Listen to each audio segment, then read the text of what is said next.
The National on 31st July 2025 at 9 a.m.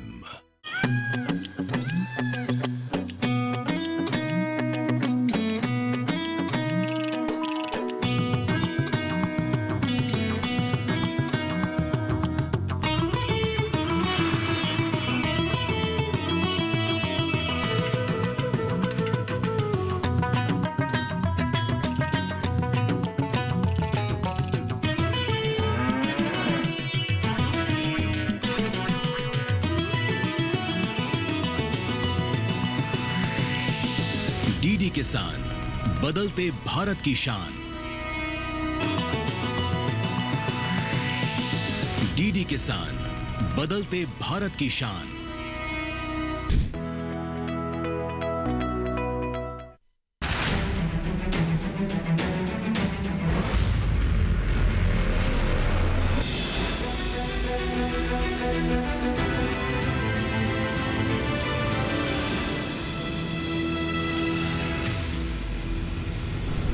नमस्कार, आप सभी का स्वागत है दूरदर्शन किसान पर। आप देख रहे हैं एक ऐसा कार्यक्रम जो करता है किसान भाइयों की समस्या का समाधान, और कार्यक्रम का नाम है हेलो किसान। मैं हूं आपके साथ पुलकित शुक्ला। हेलो किसान के इस कार्यक्रम में हर बार की तरह अलग अलग विषय लेकर हम हाजिर होते हैं। किसान भाई उस विषय से जुड़कर अपने सवाल पूछते हैं और आपकी भूमिका इस कार्यक्रम में सबसे महत्वपूर्ण होती है, क्योंकि आप लाइव जुड़ते हैं कार्यक्रम में अपने सवालों के साथ। कार्यक्रम में मौजूद जो एक्सपर्ट होते हैं विषय से जुड़े हुए, वो आपकी समस्या का समाधान करते हैं। तो आइए कार्यक्रम की शुरुआत करते हैं, और सबसे पहले हमेशा की तरह कार्यक्रम में हम नजर डालेंगे आज के विषयों पर कि कौन से ऐसे विषय लेकर हम हाजिर हुए हैं जिनसे जुड़कर आप अपने सवाल पूछ पाएंगे। तो नजर डालते हैं हेलो किसान के इस कार्यक्रम में पहले विषयों पर। आज के विषय कौन कौन से हैं? तो आज हम चर्चा करेंगे हेलो किसान कार्यक्रम में वर्षा की अनिश्चितता के मध्य कृषि की रणनीतियाँ। इस प्रकार का जो ये पहला विषय है, इस विषय के बारे में हम चर्चा करेंगे कि वर्षा की अनिश्चितता के मध्य कृषि की रणनीतियाँ किस प्रकार से होनी चाहिए। साथ ही साथ शीतोष्ण फलों की बागवानी किस प्रकार से करें जिससे आपको अच्छा खासा मुनाफा मिल सके। ये दोनों विषय बहुत महत्वपूर्ण हैं और कृषि में बहुत बदलाव रखने की क्षमता रखते हैं। अब इन विषय से जुड़े हुए आपके कोई भी सवाल हैं या आपके मन में कोई भी संशय है, तो आपको पता है क्या करना होता है। इस कार्यक्रम से जुड़ने के लिए आपको 3 माध्यमों का इस्तेमाल करना होता है। पहला माध्यम है टोल फ्री नंबर 1800113060, 1800113061। फ़ोन करते समय आपको पता है 2 बातों का आपको ध्यान रखना होता है कि आपके टेलीविज़न की आवाज़ कम हो, साथ ही साथ आपके फ़ोन में पर्याप्त नेटवर्क हो, ताकि एक बेहतर संवाद को बनाया जा सके और आपकी समस्या का समाधान सही तरीके से आप तक पहुंचाया जा सके। इसके अलावा जिन किसान भाइयों का फ़ोन नहीं लग पाता है, वो व्हाट्सअप का भी इस्तेमाल कर सकते हैं। व्हाट्सअप नंबर नोट कर सकते हैं 8800520717। व्हाट्सअप करते समय जहाँ से आप अपना सवाल लिख के भेज रहे हैं, जगह का नाम, अपना नाम सवाल के साथ लिखना बिल्कुल ना भूलें। इसके साथ ही आप ईमेल का इस्तेमाल करके भी इस कार्यक्रम से जुड़कर अपने सवाल पूछ सकते हैं। ईमेल आईडी नोट कर सकते हैं hellokisan2015@gmail.com। तो इन 3 माध्यमों का इस्तेमाल कीजिए। इन दोनों विषय से जुड़े आपके कोई भी सवाल हैं, आपके मन में कोई समाधान की जानने की ज़रूरत है आपको, तो आप सीधा कार्यक्रम जुड़कर अपने सवाल पूछ सकते हैं। साथ ही अब रुक करते हैं उन खास एक्सपर्ट से जो आपकी समस्या का करेंगे समाधान। तो आइए रुक करते हैं सबसे पहले डॉक्टर रामाधीन सिंह जी का। आपका बहुत स्वागत है डॉक्टर रामाधीन सिंह जी। आप अपर आयुक्त हैं कृषि एवं किसान कल्याण मंत्रालय भारत सरकार से। इसके साथ ही हमारे साथ दूसरे विषय पर जुड़े हुए हैं खास मेहमान डॉक्टर महेंद्र कुमार वर्मा जी। आपका भी बहुत स्वागत है वर्मा जी। आप निदेशक हैं केंद्रीय शीतोष्ण बागवानी संस्थान श्रीनगर कश्मीर से। तो चर्चा की शुरुआत करते हैं। सबसे पहले डॉक्टर रामाधीन सिंह जी का रुख करते हैं। डॉक्टर सिंह जी, बदलते हुए समय के साथ क्या कृषि की चुनौतियां बढ़ती जा रही हैं? और जिस तरीके से अगर हम बात करें, समय बदल रहा है तो चुनौतियां बदल रही हैं, तो बदलाव करने की ज़रूरत है किसानों को और खेती किसानी के तरीकों को भी। कितना चुनौतीपूर्ण है ये विषय कि वर्षा की अनिश्चितता के समय हमें रणनीतियों में क्या बदलाव करने हैं? देखिए, वर्षा के अनिश्चितता के जो प्रभाव है, सबसे ज़्यादा कृषि वर्षा आधारित जो क्षेत्र है जहाँ पर कृषि होता है, उसमें सबसे ज़्यादा समस्या पैदा होती है जी। तो वर्षा आधारित क्षेत्र हमारे देश में जितना भी निबल क्षेत्र है, उसका करीब 50% जो है अभी भी वर्षा आधारित है। बिल्कुल। तो जहाँ पर सिंचाई की सुविधा है वहाँ तो दिक्कत नहीं होती है, लेकिन जो वर्षा आधारित क्षेत्र है, वर्षा आधारित खेती है, उस खेती में किसान को दिक्कत पैदा होती है। अगर जो है समय से मानसून नहीं आया, तब उसकी रणनीतियाँ जो है सरकार के पास मौजूद हैं। उस रणनीतियों को अपनाकर किसान जो है अपने खेती में लाभ कमा सकता है, अपनी खेती से प्रोडक्शन जो है, जो पैदावार अपना ले सकता है। और साथ में वर्षा आधारित क्षेत्र के एक कार्यक्रम भी भारत सरकार चला रही है, जिसका नाम है वर्षा आधारित खेती ही नाम है, जिसमें आपका समेकित जो है कृषि प्रणाली को अपनाया जाता है जी। जिसमें आप ये देखिए 3 चीज़ों को महत्व दिया जाता है। पहला चीज़ है खेती, दूसरा चीज़ है बागवानी और तीसरा चीज़ है पशुपालन। सो इन तीनों को अगर इंटीग्रेटेड फार्मिंग सिस्टम के तहत अगर तीनों को इंटीग्रेट करते हैं तो जो भी वर्षा की अनिश्चितता के कारण जो भी आपको हानि होता है किसी दूसरे माध्यम से, जैसे पशु पालन के माध्यम से आप उसको अपना जो है उसको पूरा कर सकते हैं जी। सो वर्षा अनिश्चितता का जो सबसे बड़ा प्रभाव है वो कृषि वर्षा आधारित कृषि क्षेत्र में ही होता है। तो इसको अपनाने के लिए कई तरीके हैं और इसकी कई रणनीतियां हैं। उन रणनीतियों के हम आगे चर्चा करेंगे। बिल्कुल, तो इन रणनीतियों के बारे में हम चर्चा करेंगे और इस समस्या ज़्यादा ना बढ़े इसके भी समाधान डॉक्टर सिंह जी ने आपको बताने की कोशिश की है। इसको और विस्तार से समझेंगे, लेकिन फिलहाल इस विषय के बारे में आइए एक रिपोर्ट देख लेते हैं, फिर कार्यक्रम को आगे बढ़ाते हैं।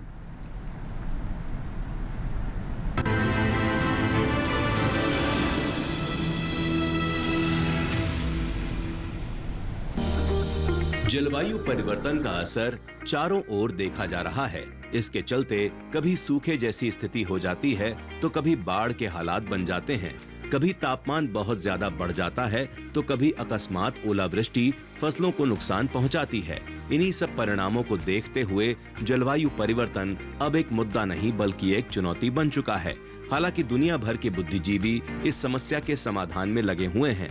बता दें कि किसी क्षेत्र विशेष की परंपरागत जलवायु में समय के साथ होने वाले बदलाव को जलवायु परिवर्तन कहा जाता है। जलवायु में होने वाला परिवर्तन प्रत्यक्ष या अप्रत्यक्ष रूप से पारिस्थितिकी तंत्र को भी प्रभावित करता है। विशेषज्ञों की माने तो जलवायु परिवर्तन से खेती सबसे ज्यादा प्रभावित हो रही है। इसके असर से सिंचाई जल में कमी, खरपतवार और कीटों व रोगों का प्रकोप बढ़ रहा है, जिसका असर पैदावार में गिरावट के रूप में देखने को मिलता है। जलवायु परिवर्तन के खेती पर इतने सारे प्रभावों को देखते हुए इनके समाधान भी खोजे जा रहे हैं, जिन्हें अपनाकर कुछ हद तक कृषि पर जलवायु परिवर्तन के दुष्प्रभावों को कम किया जा सकता है। वर्षा जल के उचित प्रबंधन द्वारा हम इस असर को कम कर सकते हैं। वाटरशेड प्रबंधन के जरिए वर्षा जल को इकट्ठा करके सिंचाई के लिए उपयोग कर सकते हैं। इससे सिंचाई में तो मदद मिलेगी ही, साथ ही भूजल पुनर्भरण में भी ये मददगार साबित होगा। ऐसे बीज और नई किस्में विकसित करनी होंगी जो नए मौसम के अनुकूल हों। हमें फसलों के प्रारूप और उनके बीज बोने के समय में भी बदलाव करना होगा। इनके अलावा किसानों को इस बात की जानकारी भी होनी चाहिए कि अगर मॉनसून देरी से आए तो कौन सी फसलों की बुआई करनी चाहिए। बता दें कि केंद्रीय शुष्क भूमि कृषि अनुसंधान संस्थान यानी क्रीडा की ओर से भी कई ऐसे उपाय खोजे गए हैं, जिन्हें अपनाकर वर्षा की अनिश्चितता से होने वाले नुकसान को काफी हद तक कम किया जा सकता है।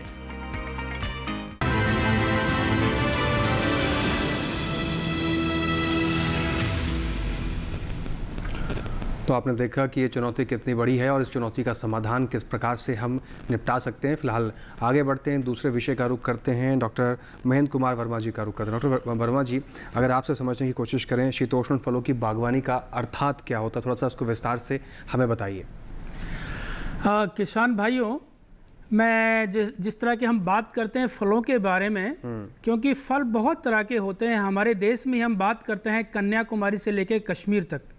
जो हमारा देश का नीचे वाला हिस्सा है उसमें तो गर्म इलाके की जलवायु होती है, इसलिए वहाँ अलग तरह के फल होते हैं। लेकिन जो हमारा उत्तर भारत का जो इलाका है, यानी कि जो हिमालय पर्वत से लगता हुआ है, वहाँ ठंडा रहता है, मौसम बहुत ठंडा रहता है। तो उसी जलवायु में उस तरह के जो कुछ फल होते हैं, उन फलों को जहाँ उस क्लाइमेट में लगाते हैं उनको शीतोष्ण फल कहते हैं। यानी कि जहाँ शीत ठंडे क्लाइमेट की रिक्वायरमेंट जहाँ होती है, और उसमें बहुत ही बेहतरीन तरह के फल हमारे देश में होते हैं। जिसमें हम जो क्षेत्रों की बात करते हैं, तो हमारे देश में जो शीतोष्ण जो क्षेत्र है वो हमारे लद्दाख में, जम्मू कश्मीर में, हिमाचल प्रदेश, उत्तराखंड और पूर्व की बात करते हैं तो अरुणाचल प्रदेश है, और कुछ जो ऊंचाई वाले क्षेत्र हैं जैसे मणिपुर है, नागालैंड है, उन क्षेत्रों में जहाँ भी ठंडा होता है उन क्षेत्रों में फलों की जो खेती होती है वो एक विशेष तरह से होती है। और मैं फलों का भी नाम बताना चाहूँगा, जिसमें कि सबसे ऊपर जो फल आता है वो होता है सेव। जी। सेव है, नाशपाती, आड़ू, खुमानी, चेरी और अखरोट, बादाम, पिस्ता, इस तरह के जो फल हैं, क्योंकि ये फल जो है इनको ठंडे तापमान की आवश्यकता होती है, इसलिए इन फलों को केवल हम जो ठंडे इलाके हैं, जो शीतोष्ण जो क्षेत्र हैं, केवल वहीं लगा सकते हैं। तो मैं सिंपल वर्ड्स में हमारे किसान भाइयों को यही बताना चाहता हूँ कि इन फलों को लगाने के लिए जहाँ भी ठंडा उनको मिलता हो, यदि हम साइंस के बारे में बात करते हैं, जैसे स्पेशली सेव के बारे में बात करते हैं, तो सेव को सर्दी के मौसम में 7 डिग्री सेल्सियस से कम 1000 से 1200 डिग्री डेज उसको चाहिए होता है। लेकिन ये अलग अलग होता है, जैसे अखरोट के लिए अलग चाहिए, बादाम के लिए अलग चाहिए, नाशपाती के लिए अलग चाहिए और आड़ू के लिए अलग चाहिए। तो इन फलों के जो आवश्यकता होती है, क्योंकि जब तक उन फलों को जो ठंडा मौसम नहीं मिलता है तो उसमें फल आने की जो कलिकाएं हैं, जो फूल आने की कलिकाएं, उनका डेवलपमेंट नहीं हो पाता है। इसीलिए केवल इन फलों को हम उन्हीं क्षेत्रों में लगाते हैं और बड़े अच्छी तरह से हमारे देश में हम इन फलों की खेती कर रहे हैं। बिल्कुल। तो ये तमाम बातें बहुत महत्वपूर्ण होती हैं, क्योंकि किसी भी फल, किसी भी सब्जी, किसी भी अनाज को उगाने के लिए उसके वातावरण का असर उस फल, फूल, सब्जी पर बहुत असर पड़ता है और यही मदद करता है उसके बढ़वार के लिए और फसल उत्पादन पर आपको कितना अच्छा उत्पादन मिलेगा, ये सारी चीज़ें सुनिश्चित करती हैं। इसमें और क्या कुछ खास हो सकता है, कैसे किसान भाई इसमें अच्छी फसल ले सकते हैं, अच्छा पैदावार ले सकते हैं, इसको भी हम समझेंगे। फिलहाल इस विषय से भी जुड़ी एक रिपोर्ट पाई पर नजर डाल लेते हैं।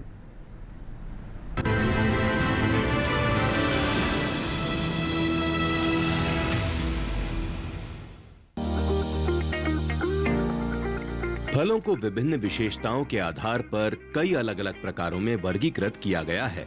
उदाहरण के लिए जलवायु संबंधी उत्पत्ति और आवश्यकताओं के आधार पर फलों को समशीतोष्ण, उपोष्ण कटिबंधीय और उष्ण कटिबंधीय में विभाजित किया जाता है। शीतोष्ण फलों की बात करें तो इनमें सेब, नाशपाती, आड़ू, बेर, अंगूर और स्ट्रॉबेरी शामिल हैं। सबसे पहले बात सेब की करते हैं। जल निकास की समुचित व्यवस्था के साथ अगेती पकने वाली किस्मों को तोड़कर बाजार में भेजने की व्यवस्था करें। कज्जली धब्बा का प्रकोप होने पर डाइथेन Z 78 0.2% घोल का छिड़काव फायदेमंद रहता है। अगर तना कैंकर का प्रकोप हो तो प्रभावित शाखा को थोड़े स्वस्थ भाग सहित काटकर अलग कर दें।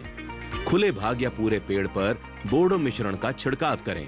वहीं नाशपाती के बीजू पौधों पर भेंट कलम जुलाई में चढ़ानी चाहिए। कज्जली धब्बों की रोकथाम के लिए नाशपाती में डाइथेन Z 78 0.2% का छिड़काव करें।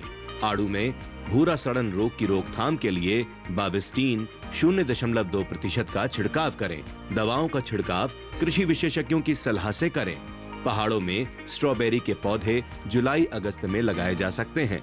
अगर समुचित बरसात ना हो तो क्यारियों में पानी की उचित व्यवस्था करें। अंगूर की बात करें तो जुलाई में मध्यम या देर से पकने वाली किस्मों के फलों की तुड़ाई के बाद बाजार में भेजने की व्यवस्था करें। इस महीने में फलों के फटने व सड़ने की समस्या आती है। ऐसे में ब्लेटॉक्स 0.3% के घोल का छिड़काव जरूर करें। इसी दौरान फलों को चिड़ियों और बर्रों से बचाना चाहिए। फलों को चिड़ियों से बचाने के लिए चमकीले रिबन का उपयोग करना चाहिए या गुच्छों में हरी थैलियां लगा दें।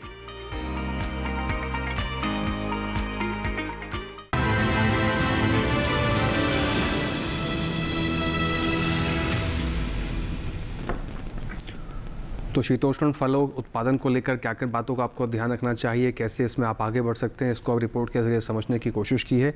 एक बार फिर से डॉक्टर रामाधीन सिंह जी का रुख करते हैं। डॉक्टर रामाधीन सिंह जी, जिस तरीके से हमारा दूसरा विषय भी है कि पहाड़ों पर जो ठंडी जगहों पर हम फसल उत्पादन की बात कर रहे हैं, फल उत्पादन की बात कर रहे हैं, लेकिन जैसे जलवायु परिवर्तन सारी फसलों पर असर डाल रहा है, क्या आप इसको भी एक चुनौतीपूर्ण मानते हैं कि इसका असर शीतोष्ण क्षेत्रों में भी देखने को मिलेगा?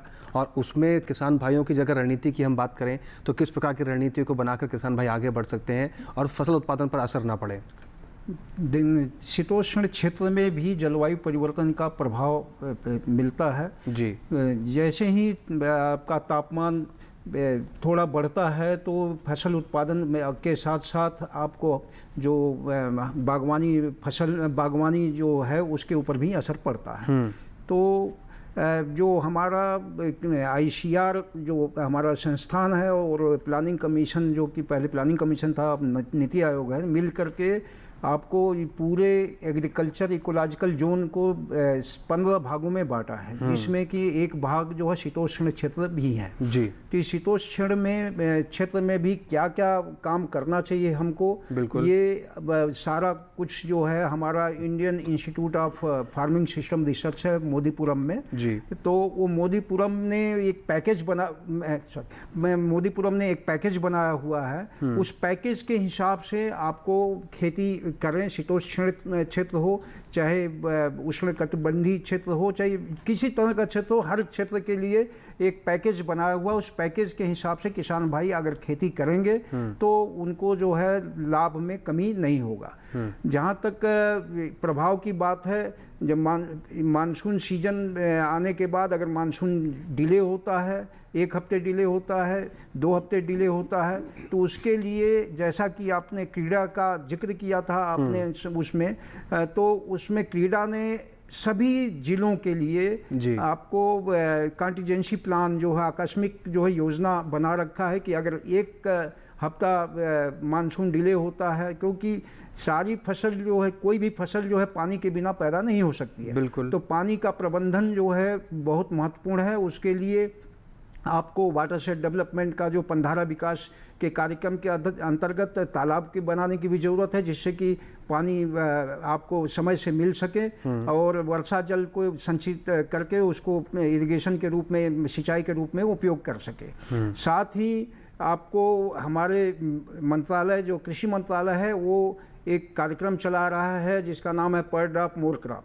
जिससे कि कम पानी से अधिक क्षेत्र को हम सिंचित कर सकते हैं। उसमें सूक्ष्म सिंचाई योजना, उसके अंदर माइक्रो इरिगेशन को हम अपनाते हैं। उसके अंतर्गत जो है ड्रिप यानी टपक सिंचाई योजना और स्प्रिंकलर मतलब फव्वारा सिंचाई योजना, दोनों को हम बढ़ावा देते हैं, जिससे कि आपको कम पानी से भी ज़्यादा सिंचाई हो सके और फसल को बचाया जा सके। जी, तो ये कुछ महत्वपूर्ण बातें हैं कि अगर ठंडे क्षेत्रों की बात करें जहाँ पर किसान भाई फल उत्पादन की बात करते हैं, अगर वहाँ पर जलवायु परिवर्तन का असर देखने को मिलता है तो इस प्रकार की समाधान को अपनाकर हम आगे बढ़ सकते हैं और जिस तरीके से किसान भाई लगातार उत्पादन लेते आ रहे थे उस प्रकार से आगे बढ़ते रह सकते हैं। फिलहाल चर्चा को आगे बढ़ाएंगे, कुछ और महत्वपूर्ण जानकारी लेंगे अपने एक्सपर्ट से, लेकिन यहाँ वक्त हो गया एक छोटे से ब्रेक का।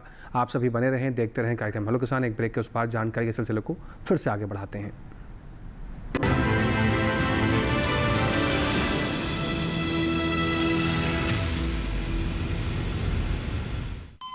अरे सुन तो।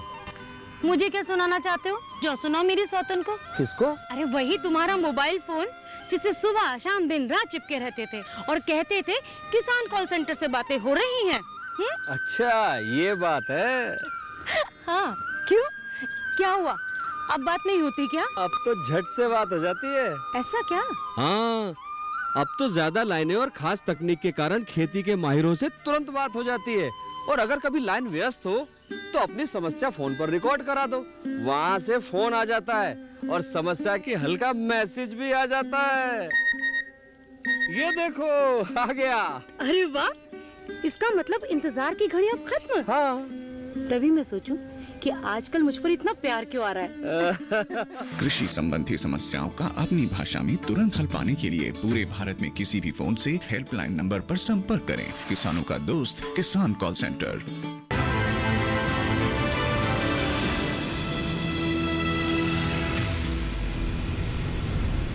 ब्रेक के बाद एक बार फिर से आप सभी का स्वागत है। आप देख रहे हैं कार्यक्रम हेलो किसान।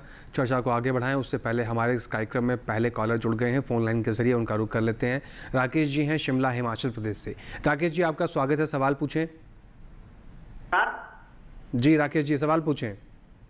मेरा सवाल ये है कि जैसे हम पहाड़ी हाइट में जो रहते हैं उसमें कलर स्प्रे करने की जरूरत नहीं। मेरा ये सवाल है जैसे हम नो हाइट में रहते हैं, हमारे यहाँ से सेब होते हैं, तो हमें जो है कलर स्प्रे करनी थी तो कौन से समय में करनी होती है और हमें किस बात का जो है सावधानी रखनी पड़ती है छिड़काव करते ताकि हमारे जो है सेब जो है बिल्कुल फ्रेश रहे। जी राकेश जी शिमला से हैं। डॉक्टर वर्मा जी आपका रुख करते हैं कि जानना चाहते हैं कि सेब निचले इलाकों में जो हो रहा है उसमें छिड़काव करने के लिए किस प्रकार की पद्धति को अपनाएं, कौन छिड़काव करें जिससे उनको अच्छा फल मिल सके। राकेश जी जैसे मुझे समझ में आया कि आप कहना चाहते हैं कि आपका सेब है नीचे इलाके में होता है, जब गर्म इलाके हैं लेकिन उसमें कलर अच्छी तरह से नहीं आता है जी। तो उसके लिए यदि क्योंकि देखिए आप पहले तो आप वैरायटी का चुनाव उसमें सही तरह से करें। जो गर्म वाले इलाके हैं वहाँ आप जो लो चिलिंग वैरायटीज हैं, जिसमें कि आपका मॉलिस डेलिशियस है, विस्ता बेला है, अन्ना है, गोल्डन डॉर्सेट है, उन वैरायटी को ले। लेकिन आपने जैसे मान लो डेलिशियस वैरायटी ले लिया है, रॉयल डेलिशियस ले लिया है, रेड डेलिशियस ले लिया है, रेड चीफ है, ऑर्गेनिस्पर है, यदि वो ले लिया है तो उसमें कलर की समस्या आएगी। तो उसमें आप इथेल के घोल का छिड़काव करें। कम से कम जो फ्लावर डेवलपमेंट जो स्टेज होती है पकने से कम 45 दिन पहले तब उसका छिड़काव करते हैं तो उसमें कलर डेवलपमेंट अच्छा रहेगा। उसके साथ ही मैं आपको बताना चाहूँगा कि जो आपका कैनोपी है, जो सेब की जो आपका जो पेड़ होता है, उसमें कोशिश करें कि जो सूर्य की जो रोशनी है हर फल तक पहुँचे, क्योंकि जो क्वालिटी का जहाँ सवाल आता है वहाँ सूर्य की रोशनी पहुंचना बहुत ज़रूरी है। जब तक आपकी सूर्य की रोशनी नहीं पहुंचेगी, न तो आपका जो फल का कलर आएगा और न ही उसकी क्वालिटी में कुछ इम्प्रूवमेंट आ पाएगा। तो मेरा तो आपसे यही सजेशन है कि केवल अभी तक जो इथ्रेल को इसमें रिकमेंड किया गया है तो उसको आप इस्तेमाल कर सकते हैं।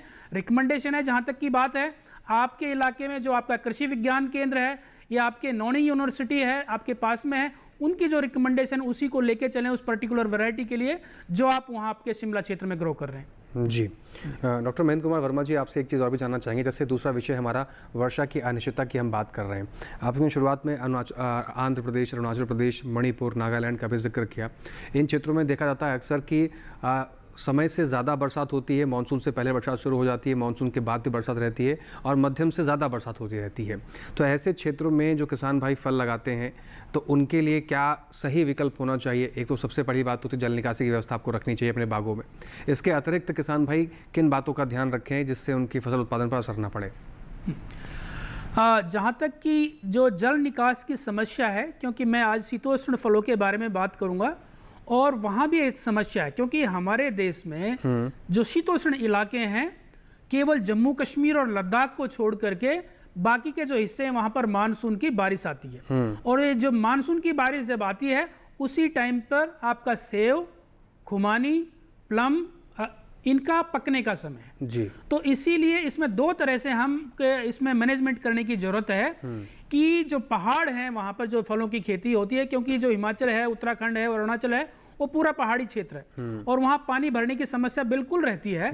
तो इस और जो यहाँ पेड़ लगाए जाते हैं वहाँ टेरेसेस पर लगाए जाते हैं, यानी कि सीढ़ियों की तरह वहाँ खेत बना करके लगाए जाते हैं। तो उसमें कोशिश करनी चाहिए कि जो सीढ़ी है उसके अंदर का जो हिस्सा है दीवार के पास में जो लगता है वहां से हर सीढ़ी में वहां नाली बना के रखें जी। दूसरा तरीका एक ये है, जो पेड़ है उससे तकरीबन जो पहले आप उस पेड़ का जो घेराव देख लें उसी घेराव से तकरीबन 1 से 1.5 मीटर पर आप उसमें एक रिंग बनाएं, यानी कि एक नाली नुमाई एक रिंग बना के रखें, क्योंकि मानसून के टाइम पर बारिश काफी होने के कारण और यहाँ जो पहाड़ी क्षेत्रों में मिट्टी जो है कम होती है, नीचे रॉक्स होती है, इसलिए जो मिट्टी का हिस्सा काफी कम होने के कारण वहाँ जड़ गलने की समस्या रहती है और पौधे उसमें काफी मर जाते हैं। इसलिए इन दोनों चीजों का बहुत ख्याल रखें।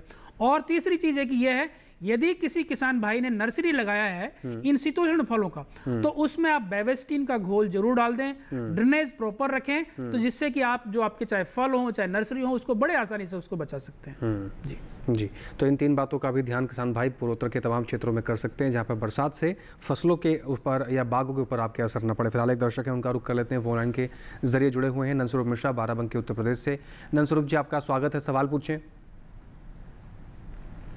हेलो जी नंदस्वरूप जी, सवाल पूछें। नमस्कार, मैं जानना चाहता हूँ जो वर्षा का हमारा पानी होता है इसको हमको कैसे इकट्ठा करना चाहिए, कैसे इसका भंडारण करना चाहिए, तो अपने अन्य चीजों में खेती से लेकर के हमारे में इकट्ठा करना। जी, आपका सवाल बहुत महत्वपूर्ण है डॉक्टर रामधन सिंह जी। बाराबंकी से हमारे दर्शक हैं और जानना चाहते हैं कि वर्षा के पानी को संयोजने के लिए क्या प्रकार करना चाहिए, किस प्रकार के आइटम्स का इस्तेमाल करना चाहिए, कैसे विधि होनी चाहिए, थोड़ा सा विस्तार से बताइए। देखिए, वर्षा जल का संचयन करने के लिए जो पनधारा विकास का योजना है, ग्रामीण मंत्रालय के अंतर्गत प्रोग्राम चलता है, वो योजना चलती है। उस पनधारा विकास में जो वर्षा जल संचयन के लिए चेक डैम्स हैं, मतलब जो नालों में चेक डैम्स बनाते हैं, साथ में फार्म पांड्स जो है आपका खेतों पर तालाब बनाते हैं, उन खेतों में आप जो है जो भी वर्षा जल है उसको इकट्ठा करें।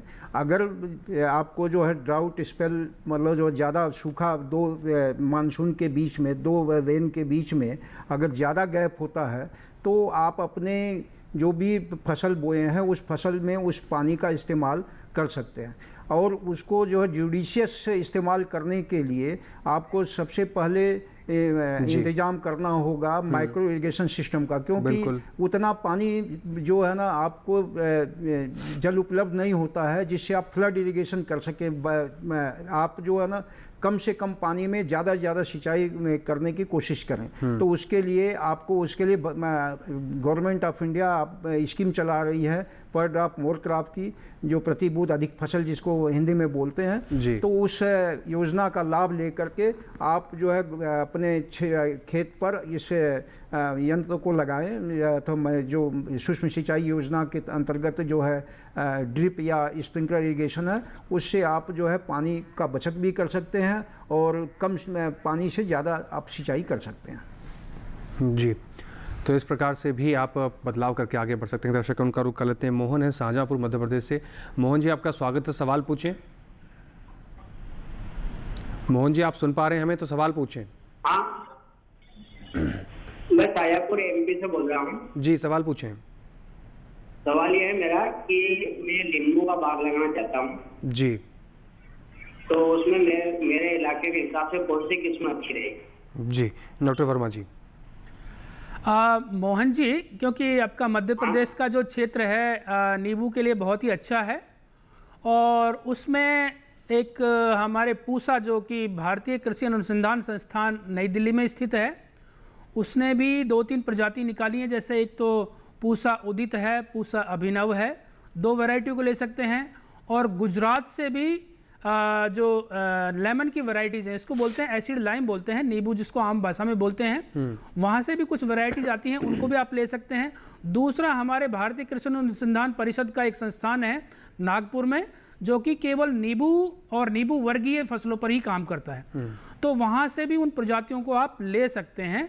लेकिन अब जहाँ तक वैरायटी की बात करते हैं, तो वैरायटियों से पहले आप इस चीज़ का ध्यान रखना चाहिए, क्योंकि ज़्यादातर वैरायटियाँ हैं वो सीडलिंग ओरिजिन की हैं, यानी कि बीज से ही बनती हैं इसमें ज़्यादातर, और बहुत कम ही इसमें बडिंग से होता है।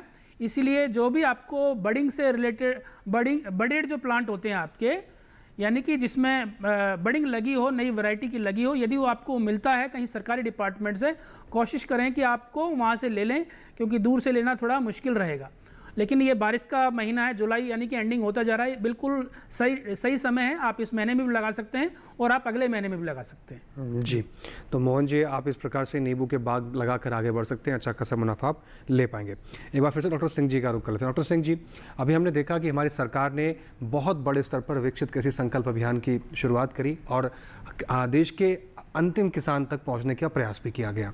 बात करें अपने देश के कुछ ऐसे क्षेत्र जैसे बुंदेलखंड हो गया, महाराष्ट्र के कुछ ऐसे क्षेत्र हैं जहां पर पानी की बहुत समस्या है, तो क्या यहाँ के किसानों ने जब सरकार से संपर्क किया तो क्या उन्होंने समस्याएं रखी कि हमारे यहाँ भी जल की इतनी समस्या है, और इसके समाधान में क्या सिर्फ हम ऐसी फसलें उगा सकते हैं जो सिर्फ मिलेट्स की जैसे हैं या मोटा अनाज हम उगा सकते हैं, या उन किसानों की भी आकांक्षा रहती है कि हमें भी दालें की फसलें उगानी है, चावल उगाना है, तो क्या ये किसान हमेशा वंचित रहेंगे या इनके लिए भी कोई समाधान हो सकता है? नहीं, समाधान है। हमारे कृषि अनुसंधान परिषद जो है, भारतीय कृषि अनुसंधान परिषद, करीब 2014 से आज तक 2900 क्रॉप वैरायटी, तरह तरह के आपके जो फसलों के बीज का उसने जो है अनुसंधान किया है। उसमें करीब 2661 वैरायटी ऐसे हैं जो कि हीट टॉलरेंट भी हैं पानी के प्रतिरोधी भी जी। हैं और हर तरह के हैं। तो किसान अब ये, और अब मैंने बताया कि जैसे 15 जो है ना ICAR ने, कृषि अनुसंधान परिषद ने 15 जोन में एग्रीकल्चर को बांट रखा है। तो उसके हिसाब से आपको एग्रीकल्चर कॉन्टीजेंसी प्लान जो है वो डिस्ट्रिक्ट में जो बना हुआ है उस आसमिक चीज़ों अर्थात जो चीज़ है उसमें से आप जो है देख सकते हैं कि कौन सा फसल हमारे यहाँ उपयोगी हो सकता है। जहाँ तक मिलेट्स का सवाल है, तो जहाँ पर पानी कम है तो वहाँ पर ऐसे ही फसलों को आप सोविंग करें, उसका उत्पादन लें जिसमें पानी की रिक्वायरमेंट कम हो। दलहन भी संभव है और ये आपका जो है मिलेट्स भी आप लगा सकते हैं। आजकल मिलेट्स के जो दाम है वो भी अच्छे, गवर्नमेंट जो है सरकारी खरीद पर अच्छे दाम दे रही है। तो आप इसको मिलेट्स भी आप जो है पैदा कर सकते हैं। मिलेट्स भी आज के डेट में, आज के समय में बहुत सारे बिस्किट्स वगैरह बनाने में काम आ रहा है और मिलेट्स का अच्छा दाम मिल रहा है। तो मिलेट्स भी आप पैदा कर सकते हैं अगर पानी की कमी है तो। जी डॉक्टर सिंह जी, वहीं अगर आपने शुरुआत की बात करें तो कुछ चीज़ों का और भी जिक्र किया, जैसे इसके और ऑप्शन है, जैसे पशुपालन का आपने जिक्र किया। वहीं जब हम पशुपालन की बात करते हैं तो सबसे पहले गाय और भैंस पालन का ही ख्याल सबसे मन में आता है। ये विचार कैसे बदला जा सकता है कि पशुपालन का मतलब सिर्फ गाय भैंस को पालना नहीं होता है? इसके विचार को विस्तार कैसे दें? और इसमें जैसे बुंदेलखंड का जिक्र किया गया या महाराष्ट्र के कुछ हिस्सों की अगर हम बात करें जहाँ पर है, तो यहाँ पर न केवल फसल को पानी की ज़रूरत है, पशुपालन में भी पानी की आवश्यकता पड़ती है। तो क्या उस क्षेत्र में भी पानी का कम होना और जल संरचना को इस तरह से सीमित मात्रा में जो है उसको वो चुनौती के रूप में है? और इसके अगर पशुपालन को हम लेकर चलते हैं तो उसमें और कौन से ऑप्शंस ऐसे हैं जिसको किसान भाई इस्तेमाल कर सकते हैं? देखिए, पशुपालन का जहाँ तक सवाल है तो केवल गाय भैंस तक नहीं सीमित है। जैसे हमारा पूर्वोत्तर के राज्य हैं, वहाँ पर जो है ना सुअर पालन भी तो जो है होता है। और हम पशुपालन के साथ साथ हमारा जो इंटीग्रेटेड फार्मिंग सिस्टम जो है, हम समेकित कृषि प्रणाली को की जहाँ तक बात करते हैं उसमें हम केवल पशुपालन को नहीं करते हैं, हम जो है रुमिनेंट से भेड़ है, बकरी है, आपका जो है मुर्गी पालन है, आपका बत्तख पालन है, इसका भी आप कर सकते हैं। जिससे आप मतलब जो है ना, जहाँ तक पानी का सवाल है तो पानी का भंडारण जो है, वर्षा जल का संचयन बहुत ज़रूरी है। उस वर्षा जल का संचय करके आप जो है पशुओं को भी पानी दे सकते हैं अपने खेत तालाब के ही उसमें। और जो आपका चेक डैम्स वगैरह जो नालों पर जो बनता है उसके तहत आप पानी जो है आप इकट्ठा करके आप पशुओं के लिए भी इस्तेमाल कर सकते हैं और खेतों में सिंचाई के लिए भी इस्तेमाल कर सकते हैं। तो ये जो पशुपालन का जो कंसेप्ट है वो केवल गाय और भैंस तक सीमित नहीं है। ये आपको भेड़ है, बकरी है, और भी जैसे ये अरुणाचल प्रदेश में याक और ये आपका लद्दाख में याक जो है को करते हैं। तो ये ओपन है। किसान, मैं बताया कि हमने बताया कि 15 जोन में बटा हुआ है कल्चर जो है जोन। तो उस जोन में हर एक जोन का एक आपका जो IIFSR मोदीपुरम में है, Indian institute of farming system research, वो इसी बात पर केंद्रित करता है और किसानों में वो डिमॉन्स्ट्रेशन भी करता है, जगह जगह डिमॉन्स्ट्रेशन कर करके वो बताता है कि इस क्षेत्र में इस पशु का पालन करना चाहिए, इस क्षेत्र में अगर गाय सर्वाइव नहीं कर सकती तो यहाँ पर जो है बकरी आप कर सकते हैं। जैसे राजस्थान है, बकरी भेड़ पालन का ज़्यादा और गाय का भी वहाँ पर है। वहाँ पर इसी तरह से हर क्षेत्र वाइज जो है आप उसको ले सकते हैं। जी, तो इस प्रकार से आप तमाम जानकारी ले सकते हैं और पशुपालन के क्षेत्र में भी कई संभावनाएं। फिलहाल एक फोन लाइन के जरिए हमारे दर्शक हैं, उनका रुख कर लेते हैं। हरविंदर हैं पंजाब से। हरविंदर जी, आपका स्वागत है, सवाल पूछें। हाँ जी, हाँ जी जी, हरविंदर जी सवाल पूछें। बोलता हूँ जी। हमारे आम जो है ना उसका दाग लगाया है, आप 90 रुपया पार जाता है, उसमें कीड़ी पड़ जाता है लाल जी 103, तो मरता नहीं है। आपने अपना सवाल दोहराई हरजिंदर जी। हाँ जी, आपने सवाल किया जी, जो आम का बाग लगाया है, आम सब 90 रुपये पार जाता है, जो फट जाता है तो उसमें कीड़ी लग जाता है, कीड़ी का जी, लाल कीड़ी। जी हाँ जी जी। एक जो चमगिद्दड़ है ना, चमगिद्दड़ वो बहुत पड़ता है आम को। जी, आपकी समस्या को हमने सुन लिया है और आपकी समस्या का समाधान डॉक्टर से करेंगे अपने, लेकिन फिलहाल आपसे गुजारिश है कि एक ब्रेक का वक्त हो गया है। ब्रेक के उस पार आपके सवाल को शामिल करेंगे और आपके समस्या का समाधान भी करेंगे। आप बने रहें, देखते रहें कार्यक्रम हेलो किसान।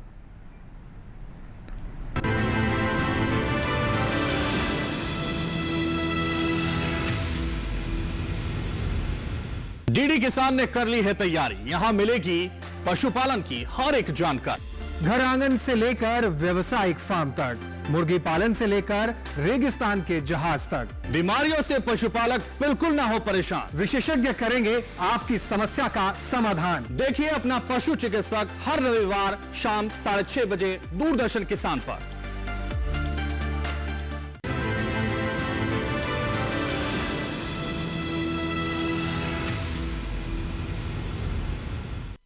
फिर से आप सभी का स्वागत है। चर्चा को आगे बढ़ाते हैं। डॉक्टर वर्मा जी का रुख करते हैं। डॉक्टर वर्मा जी दर्शक थे पंजाब से, उनका सवाल यही था कि उन्होंने आम का बाग लगा रखा है तो उनके आम के फलों में लाल कीड़ी का एक प्रकोप है, दूसरा चमगादड़ से भी ग्रस्त हैं वो, तो किस प्रकार से इस समस्या का समाधान किया जाए जिससे उनको अच्छा फसल उत्पादन तो मिलता ही रहे ताकि उनके बाग भी सुरक्षित रहें? हरजिंदर जी, जैसे कि मुझे समझ में आया का प्रश्न आपका, एक तो आपने बोला उसमें फ्रूट फ्लाई का है जिसमें कि कीड़ा लगता है, अंदर उसमें छेद कर देता है और उससे उसका फल जो है पूरा की पूरा ख़राब हो जाता है। तो इसमें दो तरीके से इसको हम मैनेज कर सकते हैं। ये आम ही आम में नहीं और दूसरे फलों में भी वैसे आता है आपको, जैसे आप मौसम भी लगाएंगे उसमें भी आएगा, इवन आपके पंजाब में आड़ू लगाते हैं उसमें भी काफ़ी आता है। तो उसके लिए एक तो पहला है कि फेरोमोन ट्रैप, जिसमें कि मिथाइल यूजिनोल के कम से कम 6 ट्रैप उसमें लगाते हैं 1 एकड़ के हिसाब से।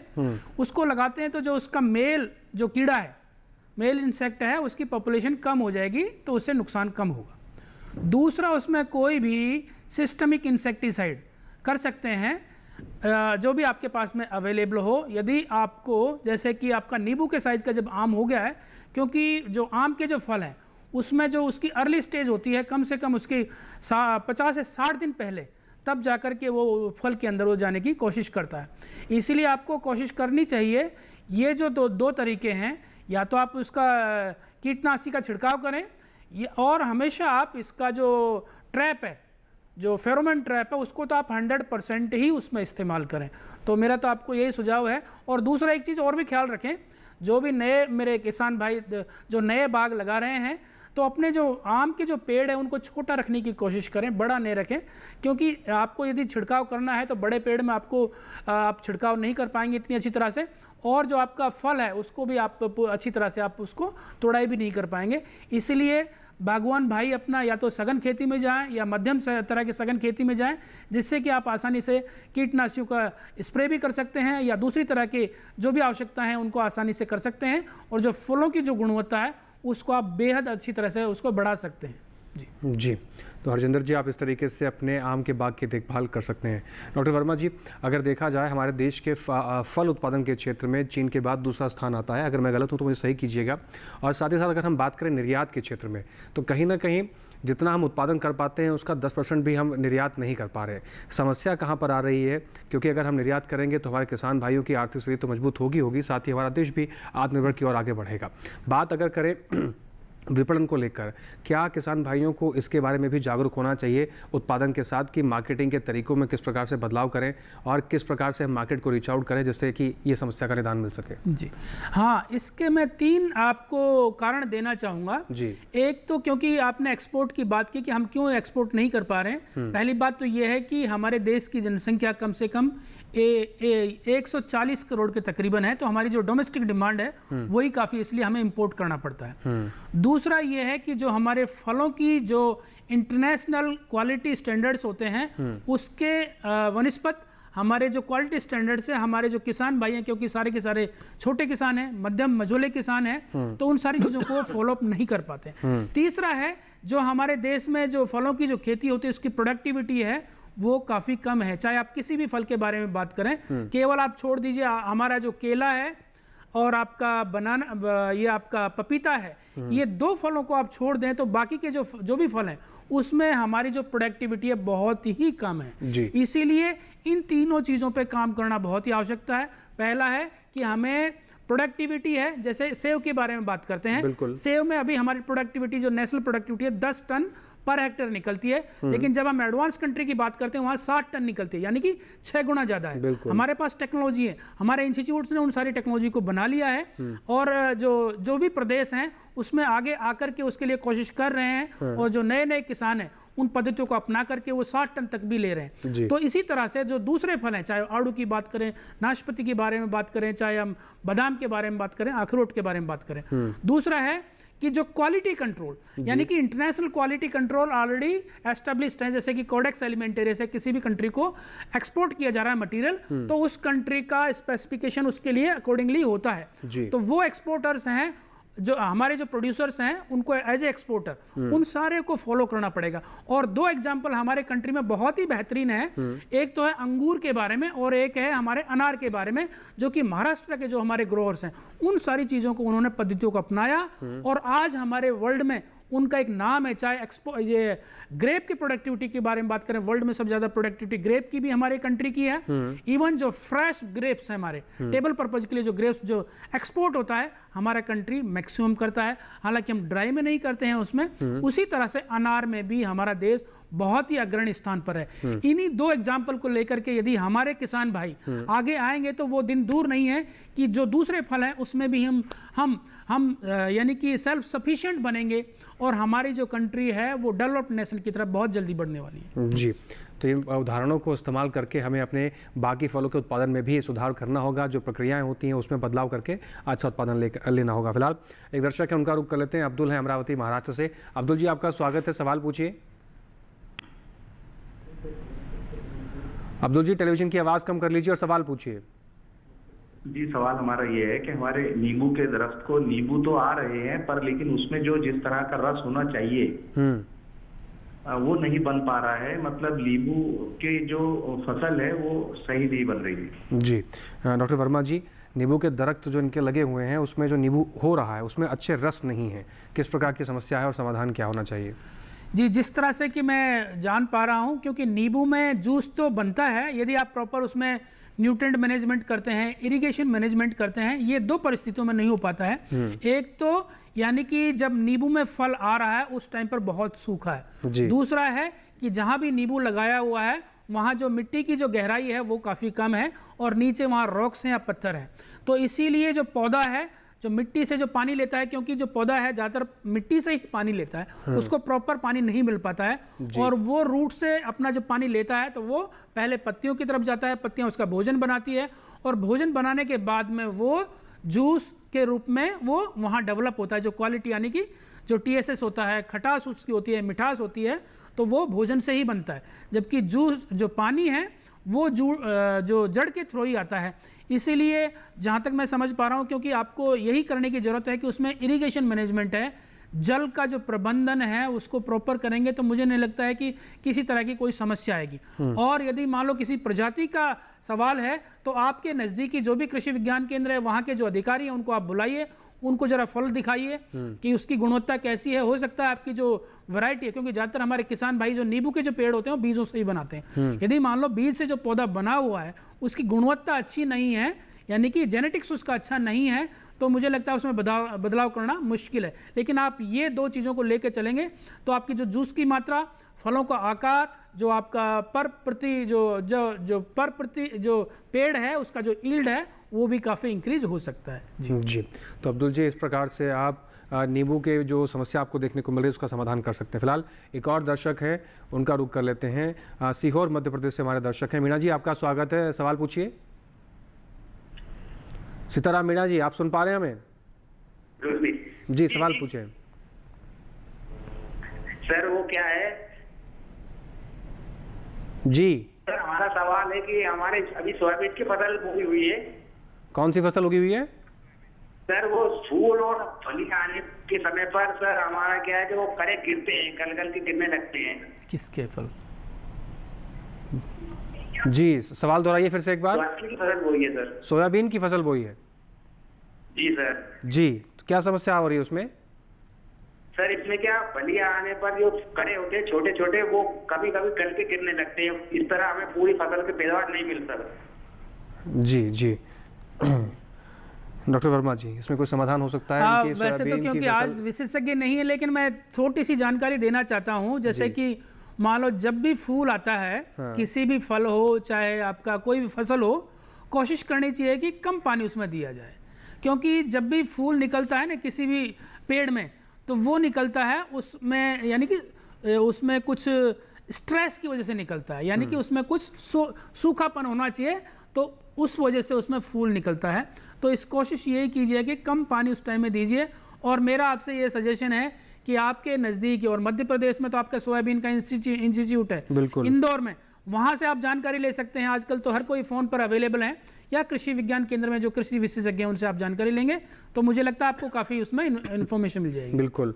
तो आप सीताराम जी अपने नज़दीकी कृषि विज्ञान केंद्र से भी संपर्क करके सोयाबीन की फसल में जो आपको समस्या देखने को मिल रही है उसका समाधान जान सकते हैं, और उम्मीद करेंगे कि आपको अच्छा समाधान मिलेगा और आपकी समस्या का समाधान होकर आप अच्छा उत्पादन ले पाएंगे। फिलहाल डॉक्टर रामाधीन सिंह जी का रुख कर लेते हैं। डॉक्टर सिंह जी, अगर हम बात करें अपने देश के छोटे और सीमांत किसानों को लेकर, उनके लिए चिंता का सबब कितना बड़ा है कि जिस तरह जलवायु परिवर्तन हो रहा है, ऑलरेडी उनके पास छोटी ज़मीनें होती हैं, फसल उत्पादन उस प्रकार से नहीं हो पाता, और जितनी संस्थाओं का आपने जिक्र किया कि संस्थाएं इस क्षेत्र में काम कर रही हैं किसानों को आगे बढ़ाने के लिए, क्या आपको लगता है कि वो किसान उन संस्थाओं तक पहुंच पाता है आज भी हमारे देश के अंदर? हालांकि बहुत बृहद स्तर पर हमारे जो वैज्ञानिक हैं, जो सरकारें हैं, वो कार्यक्रम चलाती हैं, लेकिन जब उन किसानों की बात आती है तो क्या कहीं वो अछूते रह जाते हैं? और ऐसे किसान अगर आज भी हमारे आसपास हैं, हमारे क्षेत्र में, हमारे देश में हैं, तो उन तक ये बातों को कैसे पहुँचाया जाए, उन तक ये समाधान कैसे पहुँचाया जाए?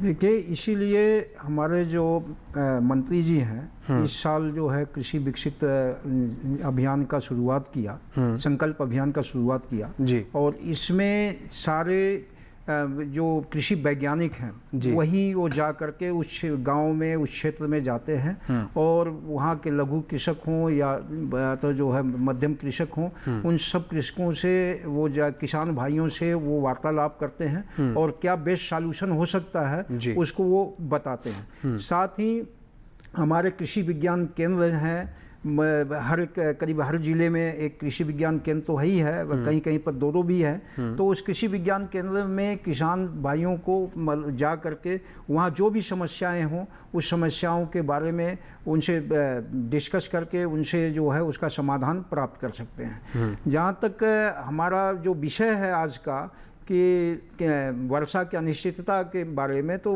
वर्षा की अनिश्चितता के बारे में दो ही चीज़ होता है, या तो सूखा होगा या तो बाढ़ होगा। बिल्कुल। तो इन चीज़ों को ध्यान में रखते हुए कि भाई किसान को फसल अगर नष्ट हो जाता है या तो सूखा से या तो बाढ़ से, तो अगर होता है तो इसीलिए हमारी भारत सरकार प्रधानमंत्री कृषि बीमा योजना, जो फसल बीमा योजना चला रही है, जिसमें खरीफ के सीजन में जो प्रीमियम का किसान को केवल 2% और रबी के सीजन में 1.5%, और जो कमर्शियल या हार्टिकल्चर क्रॉप्स हैं उसके लिए किसान को 5% प्रीमियम देना पड़ता है, और बाकी का प्रीमियम जो है राज्य सरकार और केंद्र सरकार दोनों मिल के देती हैं। तो किसान के ऊपर बहुत ही कम प्रीमियम से उनके जो भी लॉस होता है, उनकी फसल बर्बाद होती है, ये चाहे हार्टिकल्चर का फसल हो, चाहे आपका जो है धान की फसल हो, चाहे गेहूं की फसल की, कोई किसी भी फसल में अगर नुकसान होता है तो उसकी भरपाई करने के लिए बीमा कंपनियां जो है उसकी क्षतिपूर्ति करती हैं। जी, तो इस प्रकार से आप अगर छोटे किसान थे या छोटे सीमांत किसान हैं आप, तो आप इस मानसून में अगर आपके खेत तक वर्षा का जल पहुंचा है तो भी और नहीं पहुंचा है तो भी, हर क्षेत्र में, हर दिशा में आपको प्रधानमंत्री फसल बीमा योजना का भी लाभ मिलेगा। आप अगर इसके बारे में जानकारी लेना चाहते हैं तो आप नज़दीकी कृषि विज्ञान केंद्र से भी संपर्क कर सकते हैं। फिलहाल यहाँ वक्त हो गया छोटे से ब्रेक के उस पर कुछ और महत्वपूर्ण जानकारी जानेंगे अपने एक्सपर्ट से। आप बने रहें, देखते रहें कार्यक्रम हेलो किसान।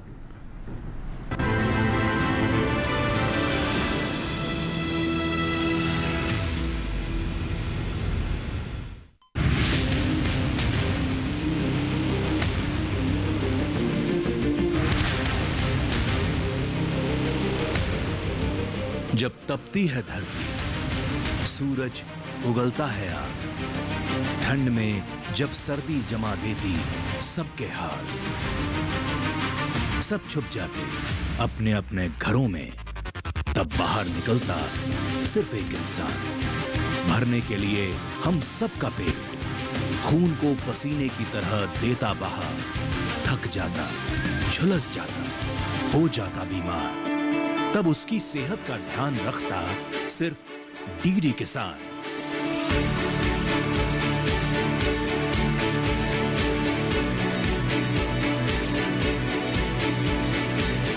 देखिए स्वस्थ किसान शनिवार शाम 6 बजे लाइव सिर्फ दूरदर्शन किसान चैनल पर।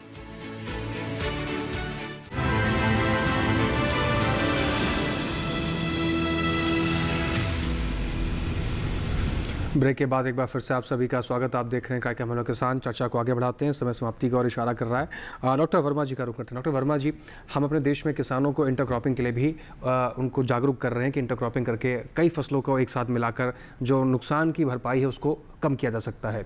वहीं अगर हम शीतोष्ण फलों की बात कर सकते हैं, बागों की बात करें, अगर इसमें अगर इंटरक्रॉपिंग के दृष्टिकोण से देखा जाए तो क्या समाधान हो सकता है? क्या इसमें भी हम इंटरक्रॉपिंग को लेकर एक बाग के साथ कुछ और लगाकर आगे बढ़ सकते हैं? जी बिल्कुल। जहाँ तक इंटरक्रॉपिंग के बारे में बात किया तो उसमें भी एक बड़ी अच्छी संभावनाएं हैं।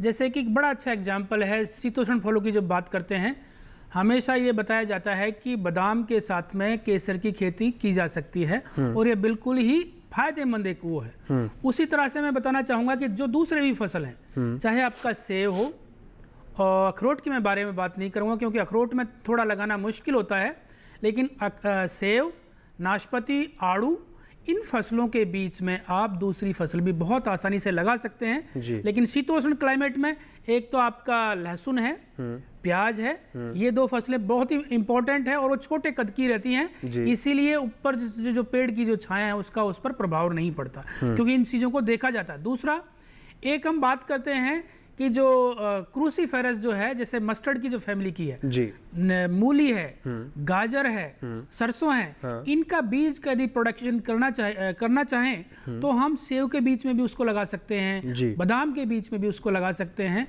इसी तरह से छोटी छोटी जो फसलें हैं उनको लेकर के जो खेती का जो मुनाफा है उसको हम आसानी से डबल कर सकते हैं क्योंकि ज़मीन हमारे पास में बहुत लिमिटेड है, उसको बढ़ाया नहीं जा सकता। कि हमारे फिर यही प्लानिंग होनी चाहिए कि जो भी हमारे पास ज़मीन है, जिस हिस्से में पेड़ ऑलरेडी लगा हुआ है वहाँ तो कुछ नहीं लगा सकते, लेकिन जो खाली ज़मीन आपके पास पड़ी हुई है उस ज़मीन को आप पूरी तरह से अच्छी तरह से इस्तेमाल करें। आपके पास जो इनपुट है, चाहे वो ह्यूमन रिसोर्स हो या खाद हो, पानी हो, उसको इस्तेमाल करके और सोच समझ करके उसको इस्तेमाल करने के बाद में अपने खेत की इनकम बढ़ाएं, जिससे कि हमारा जो देश है बिल्कुल जल्द ही एक विकसित देश के रूप में उभर सकता है। जी, बहुत बेहतरीन उदाहरण आपने दिया। डॉक्टर रामाधीन सिंह जी का रुख कर लेते हैं। डॉक्टर रामाधीन जी, इस धरती पर हम सब कुछ उगा सकते हैं, सब कुछ दोबारा बना सकते हैं, लेकिन सिवाय धरती के और ज़मीन के। धरती दोबारा नहीं बना सकती क्योंकि वो लिमिटेड हमारे पास है। वर्षा के जल का संरक्षण करने के लिए तो आपने बहुत सारे तरीके बताए, नई नई क्रॉप्स को हम बता सकते हैं, क्षेत्र के अनुसार आप विकसित जो किस्में हैं उनका चुनाव कर सकते हैं। लेकिन इसके अतिरिक्त अगर कुछ और स्टेप्स की बात करें जिसको हर किसान भाई को फॉलो करना चाहिए, चाहे उसके क्षेत्र में पानी अच्छी मात्रा में है चाहे नहीं मात्रा में है, और वो लगातार मेंटेन रहे, किसान भाई जो उत्पादन ले रहे हैं, जो खेती किसानी के तरीके कर रहे हैं, उसमें मूलभूत बदलाव क्या होना चाहिए जो हर किसान को अपनाना चाहिए? सबसे पहले देखिए, जैसे कि मानव शरीर है, अगर किसी डॉक्टर के पास जाता है तो उसको 2 दिन या 3 दिन की दवाई प्रिस्क्रिप्शन में देता है डॉक्टर। अगर उसको हम 10 दिन कंटिन्यू कर लें तो हमारे शरीर को नुकसान होगा। इसी तरह धरती भी जो है एक शरीर के रूप में देख सकते हैं। तो अगर उसमें हम बैलेंस फर्टिलाइज़र का अगर उपयोग नहीं करते हैं, अगर अंधाधुंध उसमें खाद डालते हैं, इंसेक्टिसाइड डालते हैं, पेस्टिसाइड डालते हैं, तो उसकी भी सेहत खराब होती है जी। तो इसीलिए मतलब भारत सरकार ने सॉइल हेल्थ कार्ड जो है सारे किसानों को कर रही है अपने स्कीम के तहत, और उसके तहत ये भी करे कि आप जो है बैलेंस फर्टिलाइज़र का यूज़ करें, और साथ ही अगर संभव हो तो परंपरागत कृषि विकास योजना है जिसमें अपना जो पहले की खेती पद्धति थी और आपका प्राकृतिक खेती पद्धति को ज़्यादा से ज़्यादा अपनाएं, जिससे कि मृदा का जो मिट्टी का स्वास्थ्य है फिर से अपने रूप में लौट सके। अगर उसको अगर ये नहीं करते हैं तो मृदा का स्वास्थ्य बिगड़ता जाएगा, और एक दिन ऐसा भी आ सकता है कि हम जो भी फसल लगाएं वो फसल का उचित उत्पादन हमको न मिले। तो ये किसान भाइयों से मेरी गुजारिश है कि या तो आप परंपरागत कृषि विकास योजना को अपनाएं या बैलेंस जो है हमारा फर्टिलाइजर INM जो इंटीग्रेटेड न्यूट्रिएंट मैनेजमेंट है उसको अपनाएं।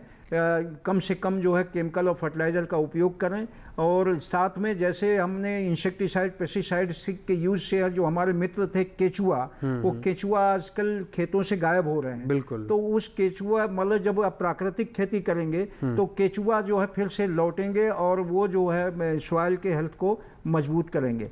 आज देखिए हम केचुआ पाल रहे हैं और वर्मी कंपोस्ट को यूज कर रहे हैं, मतलब तो जो फलों में सब्जियों में आपको यूज कर रहे हैं। तो अगर हमारे नेचुरली जो है प्राकृतिक रूप में अगर केचुआ हमारे खेतों में उपलब्ध होंगे तो वो ज़्यादा से ज़्यादा वर्मी कंपोस्ट वहाँ पर उत्पादन करेंगे और हमारे मिट्टी का स्वास्थ्य जो है वह अच्छा रहेगा और आगे के आने वाले समय में हमारी जो पीढ़ी होगी उसके लिए उत्पादन का स्रोत बनेगा। बिल्कुल। तो ये बहुत महत्वपूर्ण बात है कि हमें इन तमाम बातों को बारीकी से ध्यान रखते हुए खेती किसानी में आगे बढ़ना है। भले ही हम खेती में तमाम एक्सपेरिमेंट्स करते हैं, लेकिन एक्सपेरिमेंट के साथ उन बैलेंस को बना के रखना बहुत ज़रूरी है। तभी आने वाले समय में अपनी पीढ़ियों के लिए जो उत्पादन हम कर रहे हैं वो सुरक्षित कर पाएंगे और आने वाले पीढ़ियों के लिए कुछ छोड़कर हम जा पाएंगे। हमारी भूमि की बहुत सीमित है और इस भूमि को बचाव करना बहुत आवश्यक है। फिलहाल डॉक्टर रामाधीन सिंह जी, डॉक्टर महेंद्र कुमार वर्मा जी, आप दोनों मेहमानों का बहुत शुक्रिया। आपने इन दोनों विषयों पर बहुत महत्वपूर्ण, बहुत बारीक जानकारी हमारे दर्शकों तक पहुंचाई है।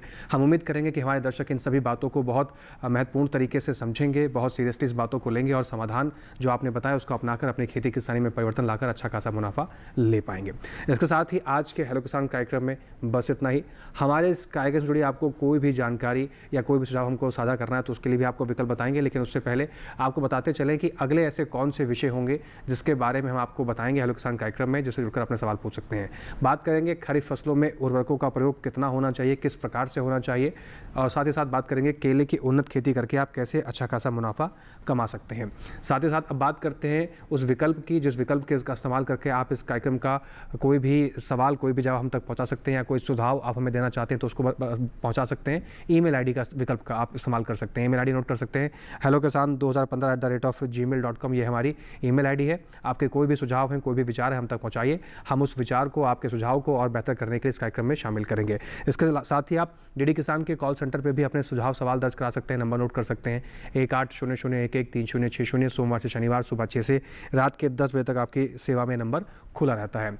इसके अलावा इस कार्यक्रम से कोई जानकारी आपसे छूट गई है या आप चाहते हैं कि इन जानकारी को दोबारा देखें या आप चाहते हैं कि अन्य किसानों तक भी ये कार्यक्रम पहुंचे, जागरूकता हम पहुंचा पाएं, तो आप डीडी किसान के यूट्यूब चैनल का इस्तेमाल कर सकते हैं। आपके टेलीविजन स्क्रीन पर आपको एक QR कोड दिखा रहे हैं हम, इसको स्कैन कीजिए, सीधा आप पहुंच जाएंगे डीडी किसान के यूट्यूब चैनल पर। वहां पर भी हेलो किसान के इस कार्यक्रम को आप दोबारा कहीं पर भी कितनी बार भी दोबारा से देख सकते हैं। इसके साथ ही आज के हेलो किसान कार्यक्रम में बस इतना ही। फिर से मुलाकात होगी नए विषय, नए मेहमान, नई जानकारियों के साथ। आप बने रहें डीडी किसान के साथ। हमें और हमारी टीम को उसके साथ ही दीजिए इजाजत। नमस्कार।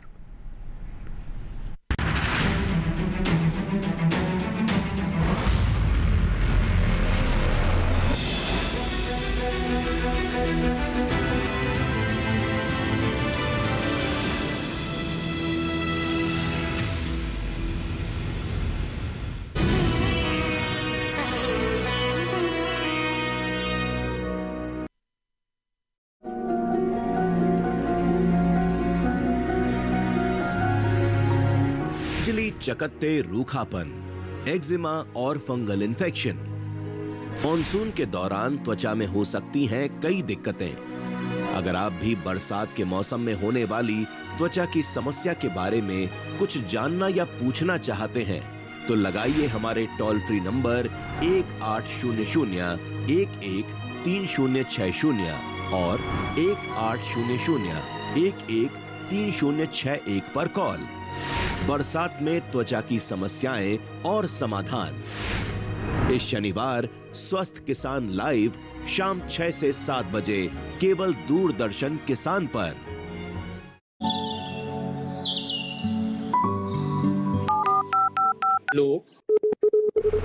कार्यक्रम के पहले कॉलर जुड़ गए हैं। इसमें बीच हमारे पास कुछ ईमेल्स भी आए हुए। सवाल पूछिए अपना। जाड़े में जो मकान पैदा करेंगे इनमें कौन सी सावधानी बरतनी है? गर्म इलाकों के लिए आप HRM 99 इनसे आप कुछ फल ले सकते हैं। जैस्मीन के पेड़ पे जैस्मिन फल निहार उसको पूरी खुली धूप चाहिए। फसल में कीट लगा हो या कोई बीमारी, पशुपालन में हो कोई दिक्कत या चाहिए कोई जानकारी, फोन उठाइए, नंबर मिलाइए और कहें हेलो किसान। सोमवार, बुधवार और शुक्रवार शाम 6 से 7 बजे सिर्फ DD किसान पर। मन की बात है जन जन